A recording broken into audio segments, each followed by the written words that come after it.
अग्नि आपदा फल।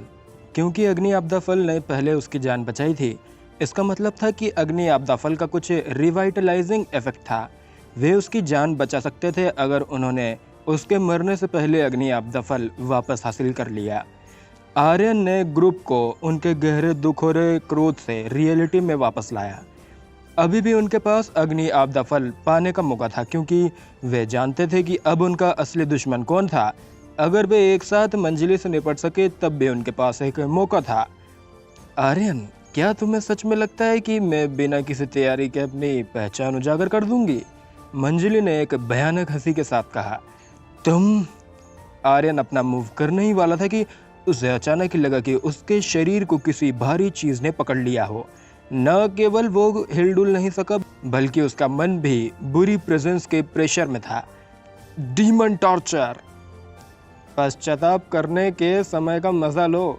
कोशिश करो और सोचो कि तुम्हें मरने के बाद माँ और बेटी से कैसे माफी मांगनी चाहिए।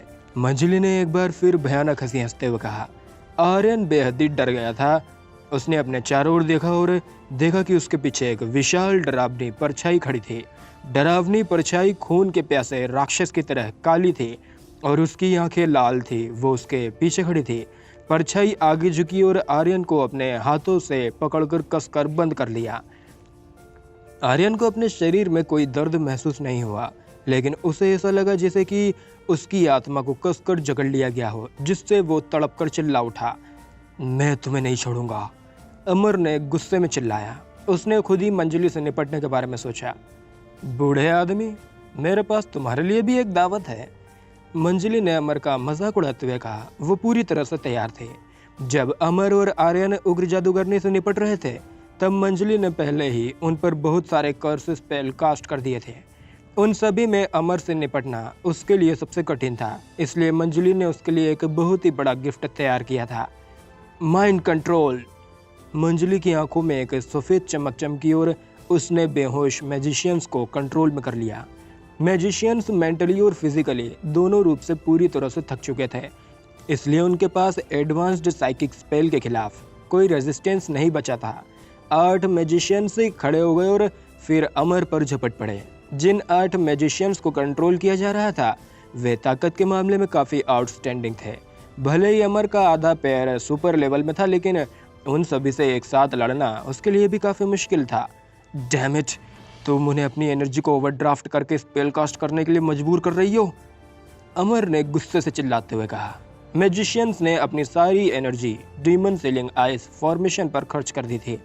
मंजिली ने उन्हें अपनी करंट कंडीशन में स्पेल कास्ट करने के लिए मजबूर किया था, जिससे अब उनकी जीवन शक्ति खर्च हो रही थी। इसलिए तुम्हें उनके खिलाफ लड़ते समय बेहद ही केयरफुल रहना चाहिए। अगर तुम उन्हें चोट पहुंचाते हो तो वे आसानी से मर जाएंगे, और अगर तुम नहीं भी करते हो तब भी वे थकान से मर ही जाएंगे। मंजिली इतनी जोर से हंसी कि उसका शरीर उसकी हंसी के कारण हिल गया। विला के ज्यादातर एक्सपर्ट्स या तो अपंग थे या उग्र जादूगरनी के खिलाफ लड़ाई से थक गए थे। आर्यन और अमर जो बच गए थे, मंजिली द्वारा फंसा लिए गए थे, और इससे पहले कि वे उसके खिलाफ कदम उठा पाते वे मुश्किल में पड़ गए थे। मंजिली का सबसे बड़ा खतरा उग्र जादूगरनी थी, क्योंकि सादिका ने उसके लिए उग्र जादूगरनी को खत्म कर दिया था, इसलिए वो आसानी से बाकी लोगों को संभाल सकती थी। मंजिली ने हंसना बंद नहीं किया। वो इस बात से बहुत ही संतुष्ट थी कि उसका प्लान कितना सटीक था और इससे उसकी सभी प्रॉब्लम्स का सॉल्यूशन हो चुका था। केवल एक चीज बची थी, वो थी अग्नि आपदा फल के पकने का इंतजार करना और उसे खाना। अग्नि आपदा फल अब किसी भी समय पक सकता था। अग्नि आपदा फल खाने के बाद मंदाकिनी को इतनी जबरदस्त पावर मिल गई थी। वो सोच रही थी कि क्या वो भी अग्नि आपदा फल खाने के बाद अजय बन जाएगी। इंद्र वज्र, थंडरबोल्ट, यक्ष। मंजिली सोच रही थी कि वो अग्नि आपदा फल का आनंद कैसे लेगी, जब लाइटनिंग का एक बोल्ट पूरे आसमान में चमका। ये 5 आर्क्स में बदलकर एक पंजे की तरह उस पर गिर गया। थंडर बोल्ट गिरने से बालकनी के टुकड़े टुकड़े हो गए। बिल्डिंग पर 5 झुलसे गड्ढे बन गए।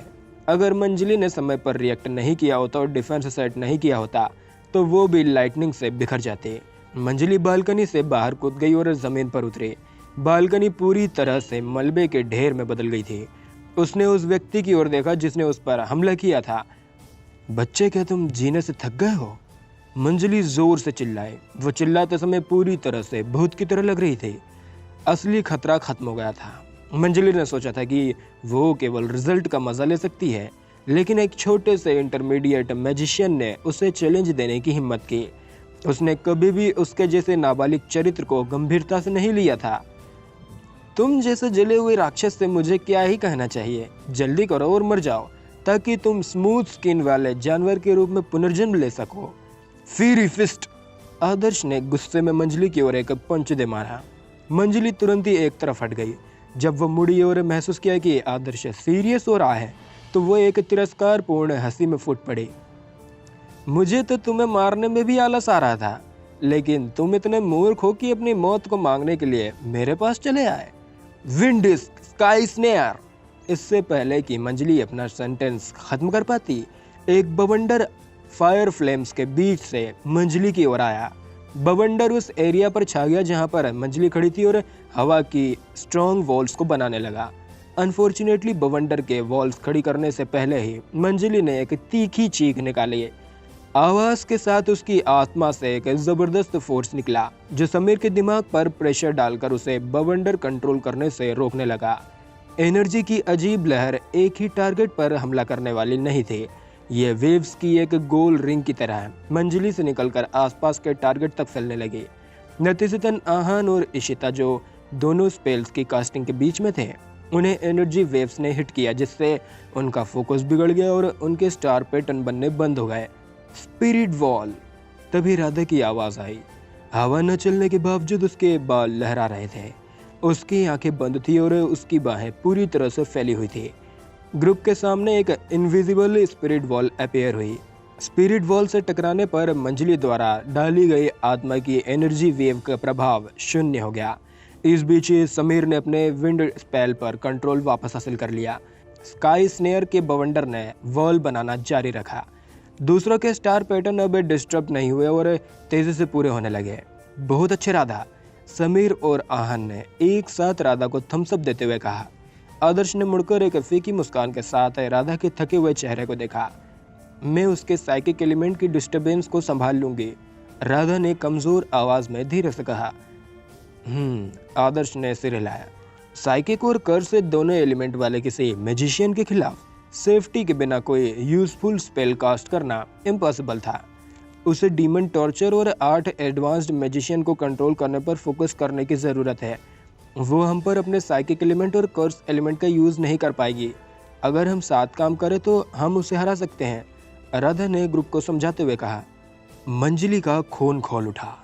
उसने इनक्रेडिबली पावरफुल उग्र जादूगर से निपटने का प्लान बनाया था, जबकि आर्यन और अमर दोनों उसके कंट्रोल से बच नहीं पा रहे थे। उसने शुरू में सोचा था कि बाकी कमज़ोर लोग अपनी जान बचाकर भाग जाएंगे, लेकिन उन्होंने इसके बजाय उसके खिलाफ मिलकर काम करना शुरू कर दिया था। तुम लोग खुद को क्या समझते हो? मंजली ने गुस्से से उन्हें देखते हुए कहा। उसने जो फोर्स लगाया वो बहुत ही स्ट्रांग था, जिससे उसके चेहरे का कपड़ा फट गया। सफ़ेद कपड़ा ज़मीन पर गिर गया और एक चेहरा सबके सामने आया जो बिल्कुल पहचान से परे था। उसका झुलसा हुआ चेहरा बुरी तरह से पिघल गया था। ये एक राक्षस का चेहरा लग रहा था। हालांकि चाहे वो कितनी भी बदसूरत, घृणित और दुखी क्यों ना हो, कोई भी उस पर दया नहीं करेगा, क्योंकि घृणित शरीर के अंदर एक और भी ज्यादा दुष्ट हृदय था जो पूरी तरह से सड़ा हुआ था।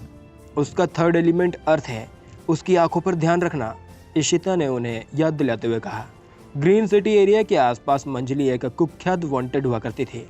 उसके हाथों कई मैजिशियंस मारे गए थे, जिसमें मिलिट्री इंस्ट्रक्टर भी शामिल थे, जिसकी इशिता सबसे ज़्यादा रिस्पेक्ट करती थी। इसलिए वो पहले से ही मंजली के एलिमेंट्स को जानती थी।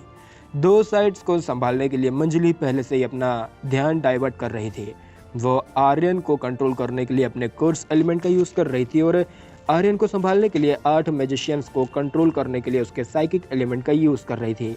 उसके पास एकमात्र अर्थ एलिमेंट बचा था।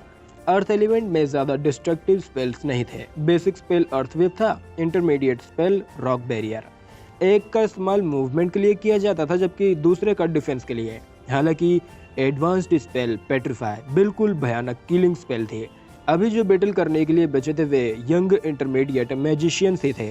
पेट्रीफाई उनके लिए बेहद ही घातक था। एक बार जब वे मूर्तियों में बदल गए तो वे अपनी जान भी नहीं बचा पाएंगे। जैसा कि इशिता ने प्रेडिक्ट किया था, मंजली जलते हुए मलबे के दूसरी ओर कूद गई। भूरे रंग के स्टार पैटर्न मंजली के चारों ओर एक 3 डायमेंशनल स्ट्रक्चर में बन रहे थे। जैसे ही हर लाइन और उनकी ऑर्बिट से एक भूरी चमक को प्रोड्यूस करने लगी, वैसे ही मंजली की आंखें मेडुसा की भयानक आंखों में बदल गई। मेडुसा की आंखें किसी को भी घूरने पर बेजान मूर्तियों में बदल देती थी। मंजली ने पेट्रीफाई को एक आर्क में निकाल दिया। ग्रुप की डायरेक्शन में एक भूरे रंग के पंजे की परछाई बढ़ने लगी। जमीन पर लकड़ी का मलबा और फव्वारे से निकलने वाला पानी, दोनों ही पानी की बूंदों सहित भूरे रंग की परछाई के गुजरने पर पूरी तरह से पत्थर में बदल गया था। पेट्रीफाई का फोर्स आदर्श, राधा और आहन की ओर बढ़ रहा था। भूरे पंजे की परछाई 100 मीटर से भी कम की दूरी पर थी। मेरे पीछे खड़े हो जाओ, आहन ने आदर्श और राधा के सामने कदम रखते हुए कहा। आहन के चारों ओर एक गोल्डन लाइट दिखाई दी। उसने गोल्डन लाइट को कंट्रोल किया और अपने सामने एक बैरियर बना लिया। गोल्डन बैरियर ग्रुप के सामने आ गया। जैसे ही पेट्रीफाई की भूरी पंजे वाली परछाई बैरियर से टकराई, वैसे ही बैरियर जोर से कांपने लगा और बैरियर की गोल्डन लाइट कम हो गई। हालांकि पेट्रीफाई का फोर्स थोड़ा ही कम हुआ था, लेकिन लाइट प्रोटेक्शन प्राचीर एडवांस्ड स्पेल को रेजिस्ट करने के लिए काफी नहीं थे। यह गिरने की कगार पर था। आहन जानता था कि लाइट प्रोटेक्शन प्राचीर अकेले काम खत्म करने के लिए काफी नहीं थे, इसलिए उसने तुरंत ही अपनी कीमती शील्ड इक्विपमेंट बुलाया। जैसे ही लाइट वॉल गायब हो गई, शील्ड इक्विपमेंट ने इसकी जगह ले ली। भूरे पंजे वाली परछाई ने उनके आसपास की आग को पहले ही बुझा दिया था। जमीन पर बिखरा हुआ मलबा भूरे रंग में बदल गया था। उनके पास की जगह ही ऐसी थी जो नहीं बदली थी। Magic shield. जब आदर्श ने आहन को कमजोर पड़ते देखा तो उसने तुरंत ही अपने शील्ड को समन किया। 2 शील्ड्स ने मुश्किल से पेट्रीफाई को आगे बढ़ने से रोका। हालांकि 2 कीमती शील्ड्स भी ठोस चट्टानों में बदल गई थी। जरा सी भी ताकत उनके टुकड़े टुकड़े कर सकती थी। Water barrier circulation. आहन ने पेट्रीफाई क्लॉ को और आगे बढ़ने से रोकने के लिए एक और डिफेंसिव वाटर स्पेल कास्ट किया। उसका माथा पसीने से लथपथ था, जिससे साफ पता चल रहा था कि वो लड़ाई में टिके रहने के लिए कितनी मेहनत कर रहा था। Rock barrier. समीर ने यह जानते हुए कि वे अभी भी खतरे में हैं, उसने भी अपना डिफेंसिव स्पेल कास्ट किया। Ice lock, ice lock. उसी समय दूसरी ओर से रोहन और रोशनी की आवाजें सुनाई दी। कुछ मोटी आइस चेन्स उन्हें प्रोटेक्ट करने के लिए उनकी डायरेक्शन में आई। तुम लोग? आहन ने आइस चेन्स को देखकर रोहन और रोशनी को खुशी से देखा। रोहन बेहद ही गर्विला और घमंडी था। वो और आहन अपने अपने फेमस फैमिलीज के वंशज थे और एक दूसरे को बिल्कुल भी पसंद नहीं करते थे। इसके बावजूद मंजली के कामों ने उन्हें बेहद ही गुस्सा दिला दिया था। वे अब इसे और बर्दाश्त नहीं कर सकते थे। केवल तुम लोग ही एक एडवांस्ड मैजिशियन के खिलाफ नहीं लड़ सकते, लेकिन हमारी मदद से यह एक अलग कहानी होगी, रोहन ने ठंडे हार्मफ के साथ कहा। अरे, अगर तुम इतना घमंड करना बंद कर दोगे तो क्या तुम मर जाओगे? तुम्हारा आइस एलिमेंट उसके अर्थ एलिमेंट के खिलाफ इफेक्टिव है, इसे जल्दी कास्ट करो, आहन ने चिढ़ते हुए कहा। अर्थ एलिमेंट का डिफेंस इंपीरियस लाइटनिंग एलिमेंट सहित अधिकांश डिस्ट्रक्टिव स्पेल्स को रेजिस्ट कर सकता था, लेकिन यह आइस एलिमेंट स्पेल्स के पेनिट्रेटिंग फ्रोस्ट के खिलाफ इनइफेक्टिव था, क्योंकि फ्रोस्ट चट्टानों को भी फ्रीज कर सकता था। रॉय फैमिली के भाई और बहन ने एक साथ आइस स्प्रेड कास्ट किया। उन दोनों के पास आइस सीड थे, इसलिए जब फ्रॉस्ट उस जगह पर उतरी तो एक कर्कश आवाज पैदा हुई और पेट्रीफाई की शक्ति कम हो गई।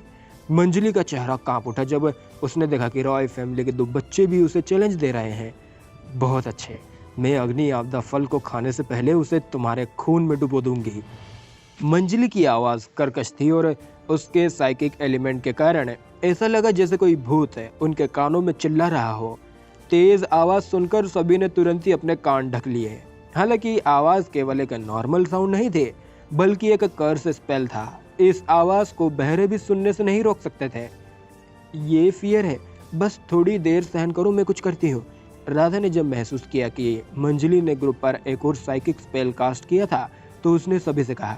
साइकिक एलिमेंट के खतरे के बिना राधा अपने स्टार पैटर्न को आसानी से ड्रॉ कर सकती थी। जैसे ही 7 स्टार्स एक साथ अलाइन हुए, उसके साइकिक स्पेल की कास्टिंग पूरी हो गई। Spirit ripple, pacify. ये basic psychic spell spirit ripple था। शांत प्रभाव वाली वेव्स ने धीरे धीरे ग्रुप के अशांत दिलों को भर दिया। वे उस भयानक आवाज़ के कारण स्पेल्स को कास्ट करने पर फोकस नहीं कर पा रहे थे, लेकिन स्पिरिट रिपल एक पवित्र धुन की तरह थी जो उनके दिलों में बुराई को साफ कर रही थी और उन्हें शांत कर रही थी। लड़की, तुम्हारी हिम्मत कैसे हुई मेरे प्लान को चौपट करने की? जब मंजली ने राधा को उसके साइकिक स्पेल को खत्म करते हुए देखा तो उसकी आंखें गुस्से से जल उठी।